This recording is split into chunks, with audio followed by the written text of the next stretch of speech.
Isang napakabisa at napakalakas na pampaswerte na mag-attract ito ng abundance, mag-attract ng pera at kasaganaan. Ito po ay ilagay lamang sa mga lugar na dapat mong lagyan dito.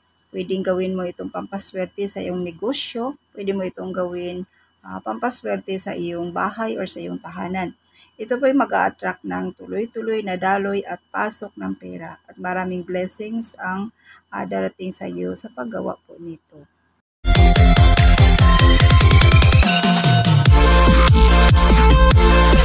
Sa paggawa po nito mga kaswerte ko, kailangan lamang 100% yung paniniwala mo dito. Napaka-importante po yung ating paniniwala at yung mga positive po natin, mga iniisip po natin. Iwasan po nating mag-isip ng mga negative na mga bagay kasi once na negative pong mga bagay po ang pumapasok palagi sa iyong isip, napaka-delikado po yan kasi po negative ang ma-attract. Pero once na ikaw ay laging nag-iisip ng mga positive na mga bagay, magkakaroon po yan ng reality. Yan, matutupad po yan. So, napaka-importante po ang ating paniniwala. Lalo po guys, pag gumagawa po tayo ng mga pampaswerte, napakabilis po ng attract. Mabilis ma-attract yun. Kaya, napansin po ninyo, pag nakapag-isip po kayo ng mga negative, magkaroon kayo ng mga problema. Obserbahan po ninyo yan guys. At kung kayo man po ay laging nag-isip ng positive, masaya palagi araw-araw, parang yung lahat ng mga problema mo, binigay mo na kay Lord lahat yun, and then trabaho ka lang, yan po guys, asahan ninyo, magkakaroon po yan ng resulta kaagad. Magkakaroon po yan ng solusyon kaagad kung may problema ka. Kasi po guys, binigay mo lahat. Yung mga dapat iisipin mo, binigay mo lahat kay Lord. So, napaka-importante ang ating paniniwala, positive palagi, at syempre po, nagdadasal po tayo kay Panginoong Hesus, no? Kay Lord Jesus. So, ito pong gagawin po natin nga ito, pwede mo po itong gamitin pampaswerte sa iyong negosyo, pampaswerte sa iyong bahay, at pampaswerte po sa iyong trabaho. Pwede po yan. So ngayon, kailangan mo lamang dito yung oras. Sa oras naman, pwede mong gawin ito. Pagising na pagising mo sa umaga po. Lalo po guys, yung paglabas po ng araw, yun po ang pinakamaganda po gumawa ka nito. Kasi po, ito po mag-attract po ito ng kasaganaan, mag-attract ito ng pera, mag-attract po ito prosperity, and then guys, mag-attract ito ng positive na enerhiya. At hindi lamang po ikaw ang swerte dito, kasama po yung buong pamilya mo. Again, pwede mo itong gamitin pampaswerte sa iyong negosyo kasi po pag ito po ilagay niyo doon po sa iyong negosyo, ito po mag-attract po ito ng maraming customers. Malakas na binta, malaking binta araw-araw. So, mabilis mag-rolling yung iyong kapital. Mabilis mo siyang mapalago.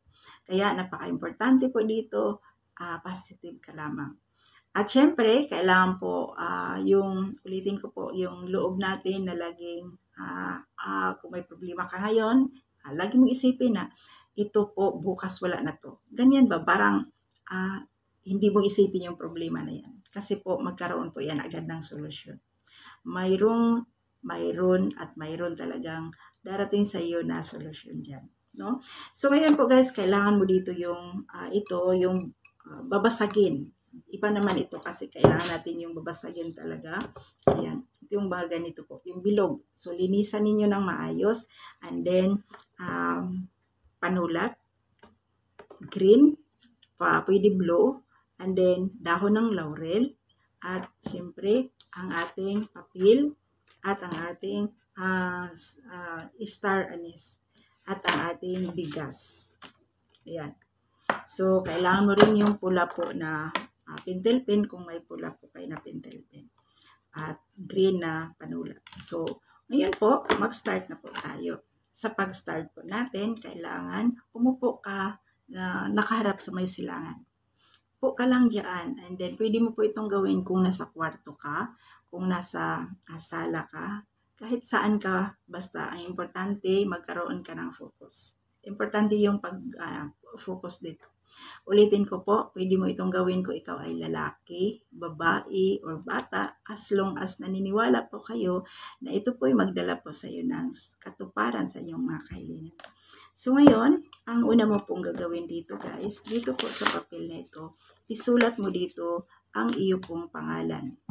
Pangalan po ninyo, gamitin po ninyo ang pula or green na panulat. So, sulat lamang sa pangalan guys. Sa pagkasulat po ninyo ng iyong pangalan, isama mo na yung iyong birthday. Birthday, pangalan at saka birthday.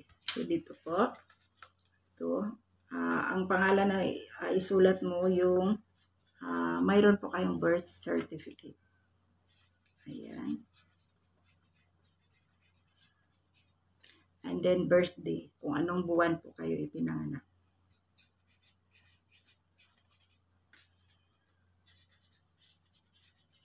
Ayan. Sa paggawa nito guys, kailangan ka talaga magkaroon ka dito ng concentration.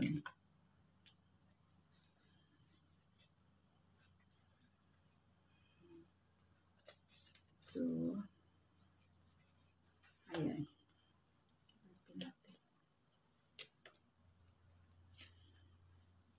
So, and then, pagkatapos mong nasulat ang iyong pangalan dito, isulat mo dito ang iyo pong wish. For example, mayroon kang ina-apply ang mag-abroad. So, sulat mo dito na makapag-abroad ka. Or ma-promote ka sa iyong trabaho.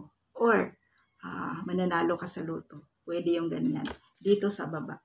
And then, pagkatapos mong nasulat guys, ang gagawin ninyo po, ito pong papel na ito, tupiin mo siya. Tupiin mo, and then ilagay mo siya dito sa pinakailalim po ng iyo pong dito. Ganyan mo. And then, buhusan mo po siya ng bigas. Ayan. Ganyan. Baga sa yung pangalan mo, tinakpan mo siya ng bigas. And then, ang next na gagawin niyo po, dito po sa dahon ng laurel, sumulat ka dito ng halaga ng pera. Kahit magkano na amount ng pera ang iyong isulat, gamitin mo ang red na pentel pen. And then, pagkatapos, kagaya nito guys, mayroon akong isinulat. Pagkatapos guys, nasulat mo na, dito po, ipatong mo siya dito. Tusok mo lang siya dyan. And then, ito po, ipaikot mo ang iyo pong star anise. Ganyan siya guys. Ayan, ganyan po. Ganyan. Ayan, ganyan. Napaikot mo ang iyong star anise. Kahit ganyan lang sila kadami guys. So, ang gagawin niyo po dito, dasalan po ninyo ito. Magdasal kayo ng isa na Ama namin. Pwede din kayo magbasa ng verse ng Biblia. Pwede yun. And then, pagkatapos po ninyong nadasalan, pagkatapos po ninyong nagbasa ng verse sa Bible, ang next na gagawin po ninyo ay mag-manifest po kayo. Mag-manifest kayo na sa pamamagitan nito, kasaganaan, tagumpay, lahat ng iyong mga gustong banggitin. Pwede magkaroon ako ng sariling bahay, house and lot, new, bagong sasakyan, lahat pwede mong banggitin. Kasaganaan, success, kahit ano pa yan guys. And then, I claim it.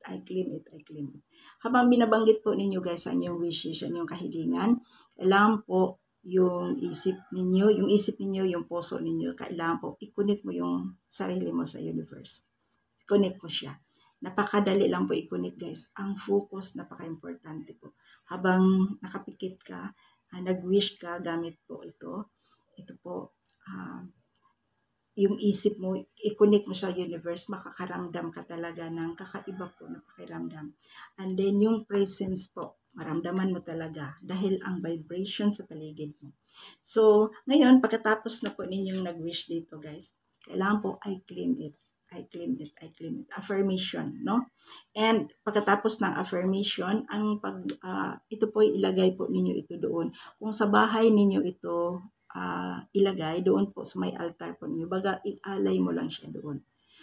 At pwede mo rin siyang ilagay doon malapit kung mayroon kayong mga online negosyo guys, ilagay mo siya malapit po kung saan po kayo nagtatrabaho online, ilapit sa laptop ninyo, sa computer ninyo. At ito po mag-attract po ito ng success sa iyong negosyo. Sa negosyo, sa trabaho. At pwede mo rin itong ilagay doon po sa iyo pong mga negosyo. Patong mo lang siya sa misa kung saan po kayo naglalagay po ng iyong mga binta. Baga sa pag bukas pa lang sa iyong tindahan, ito nandoon na siya. Lagay mo lang siya dyan. Kung may magtanong, huwag mo na lang lagay mo lang, wag mo nang ikwento kung ano yan. Basta ilagay mo lang siya dyan. Yan po guys, makatulong po yan sa mga negosyo ninyo na mag-attract ng maraming customers, malaki ang benta. Kaya mag-positive lamang po kayo. And then guys, sa mga negosyo po, another tips naman din, kailangan po magpausok po kayo ng Chinese incense pagbukas po ninyo sa iyong mga tindahan. Sa umaga pa lamang. And then, sa gabi, bago kayo mag-close or magsira sa iyong mga tindahan, syempre, pasalamatan po natin yung mga blessings na mga binta sa buong maghapon. At kung sa bahay naman ito, pwede mo rin itong ilagay sa may altar, sa may misa ninyo, kung malaki yung misa, kung saan kayo kumakain. At pwede mo rin ilagay doon sa working place ninyo, sa mga online negosyo. So, ayan po guys. And then, hayaan mo lang siya dyan sa loob ng 1 buwan. After 1 month guys, pwede mo nang ipalitan. Ang dahon ng laurel, sunugin mo siya pag once napalitan mo na. Pati itong mga star anise dito, sunugin mo ito. Pati yung papel na iyo pong nilagay dito sa ilalim. Sunugin mo lahat yan. And then, ang abo po niyan, i-ano mo lang siya. Iihip mo lang sa may silangan. Maabo. Make sure na maabo talaga. Pati ito guys. So, and then, bagas ibabalik mo sa universe ang iyong mga wishes or yung kahilingan. So, ayan. And then, pwede po kayong gumawa ng panibago. Again, sa paraan lamang ito, pwedeng mabago ang takbo ng iyong buhay. So, mag-positive lamang po kayo sa iyong iniisip.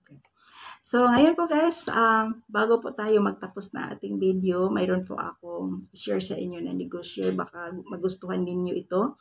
At hindi natin masabi na ito pala ay magiging tool or sasakyan para matupad mo ang iyong pangarap.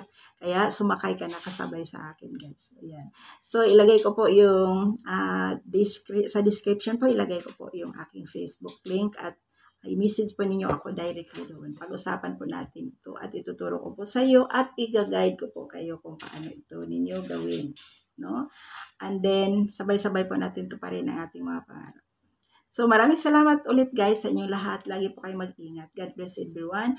At kung sa tingin po ninyo ang video na ito ay nakakatulong at helpful po sa inyo, don't forget to give a like and then i-share sa iyong pamilya, kaibigan, at subscribe na rin po kung hindi pa po kayo nakapag-subscribe. Don't forget to hit the bell button, bell all, para ma-notify kayo sa mga susunod nating mga videos. Maraming salamat guys. Lagi po kayo mag-ingat. Bye!